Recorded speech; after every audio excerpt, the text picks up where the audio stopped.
दोस्तों गांव के कुछ बच्चे जो हैं मछलियां पकड़ने के लिए नदी किनारे जाते हैं, वहां मछलियां पकड़ने के लिए।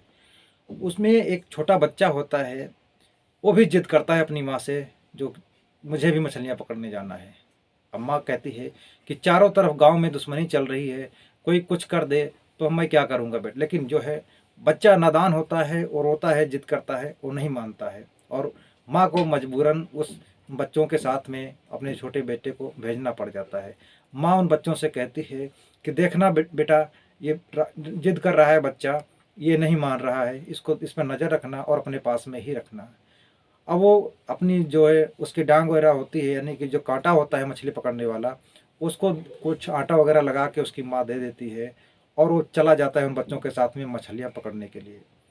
शाम हो जाती है, सारे बच्चे चले आते हैं, लेकिन जब वो उसका बेटा नहीं आता है तो वो उन बच्चों के पास में जाती है, यानी कहती है कि राहुल कहाँ गया, वो तो नहीं आया। बच्चे डर जाते हैं, कहते हैं कि राहुल, इसकी माँ तो बोली थी मेरे बेटे राहुल का ध्यान रखना, और वो कहाँ चला गया।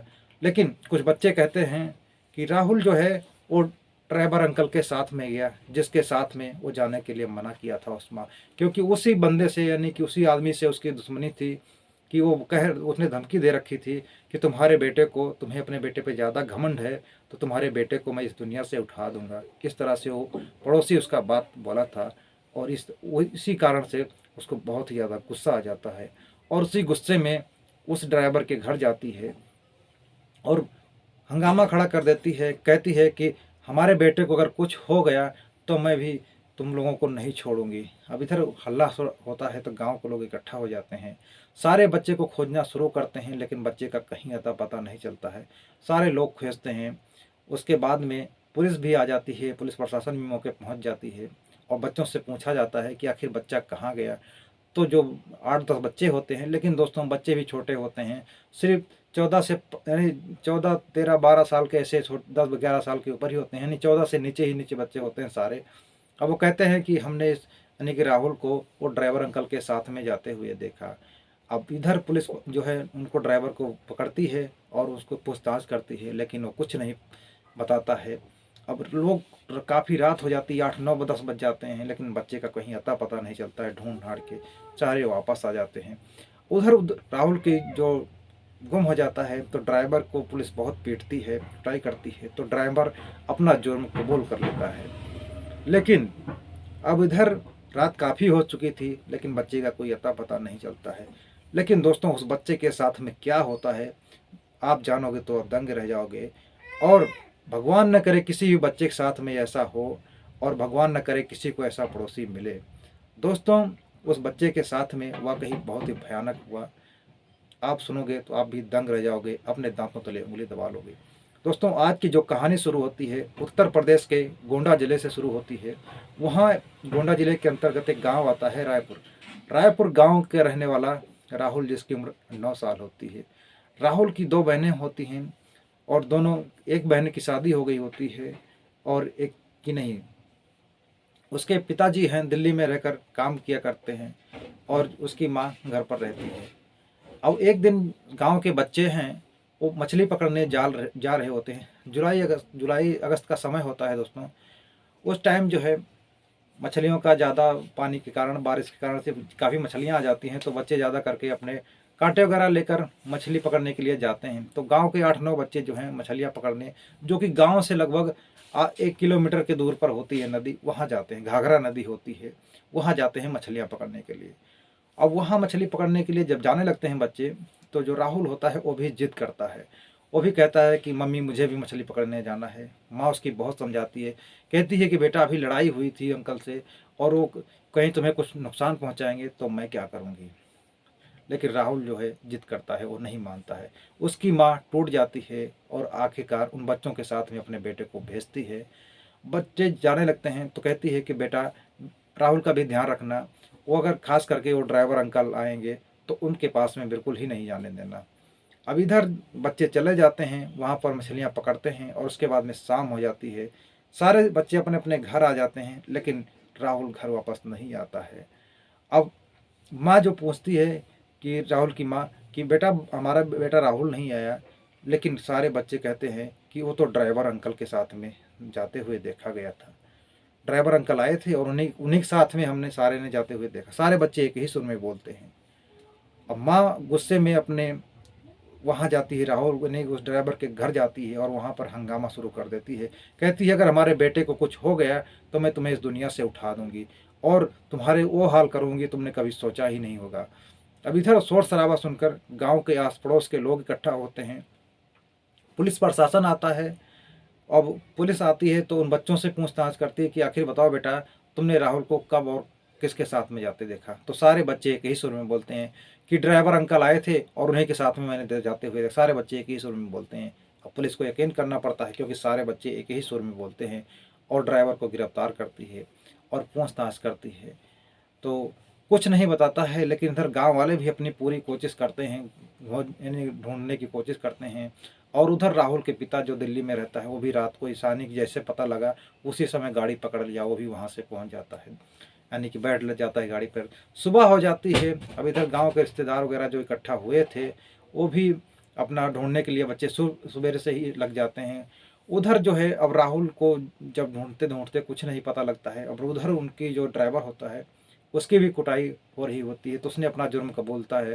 कहता है कि हाँ मैंने राहुल का गला दबाकर नदी में फेंक दिया। अब उधर पुलिस राहुल के जो हत्यारा होता है यानी कि ड्राइवर को पुलिस लेकर वहाँ घाघरा नदी के पास पहुँचती है दूसरे दिन। और गोताखोरों को भी बुलाया जाता है, नाव वगैरह आती है, यानी कि काफ़ी देर तक यानी दोपहर हो जाता है खोजते खोजते, कहीं अता पता नहीं चलता है। गोताखोर खोज रहे होते हैं लेकिन कोई पता ठिकाना नहीं लगता है। अब उधर राहुल का पिता जो आकाश होता है वो भी घर पर पहुंच जाता है और वो कुछ नहीं गुस्से में कुछ नहीं गुस्से से बौखला गया होता है और घर पहुंचते ही एक लाठी उठाता है और उस ड्राइवर के घर की तरफ दौड़ पड़ता है। ज़्यादा दूर नहीं होता है, 8-9 घरों का फासला होता है और उस ड्राइवर के घर पहुंचता है तो उसका पिता सामने टकरा जाता है।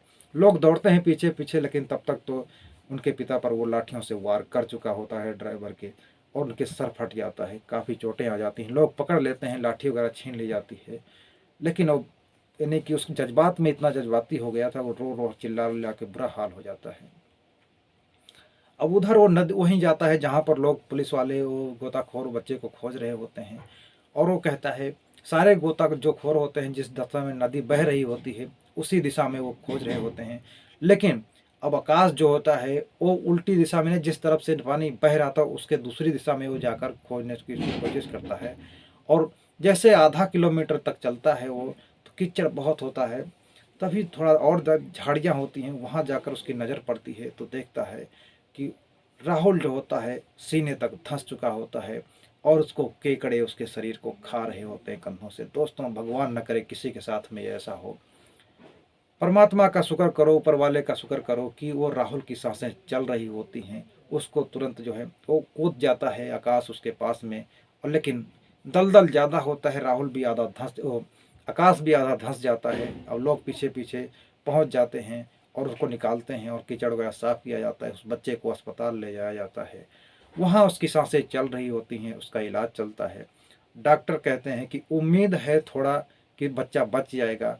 तभी उसको दूसरे दिन जो है राहुल को होश आता है, तब जाके उसकी माँ के जान में जान आती है। उसकी माँ का रो रो के बेहोश हो जाया करती है। दोस्तों, बड़ी ही दर्दनाक घटना, भगवान न करे किसी बच्चे के साथ में ऐसा हो। अब इधर जो है राहुल जब होश में आ जाता है तब जो सच्चाई बताता है वो और ही खुलासा, यानी कि और ही हैरान कर देता है पुलिस वालों को और गांव के लोगों को, सबको हैरानी में डाल देता है। राहुल कहता है, से पूछते ही कि कहकर तुम बेटा तुम्हें किसके साथ में गए थे, तुम कैसे वहाँ पहुँच गए। राहुल कहता है कि जब मैं अपने कांटे को पानी में डाला था तो जो डंडा होता है, जो छड़ी होती है, उसको पकड़ रखा था और तभी उसमें कोई मछली फंस जाती है। और मछली जो होती है दोस्तों, पता नहीं कितनी बड़ी थी कि जिसको खींचते खींचते वो उसी के पीछे पीछे राहुल भागता चला जाता है और वो शोर भी नहीं मचाता है।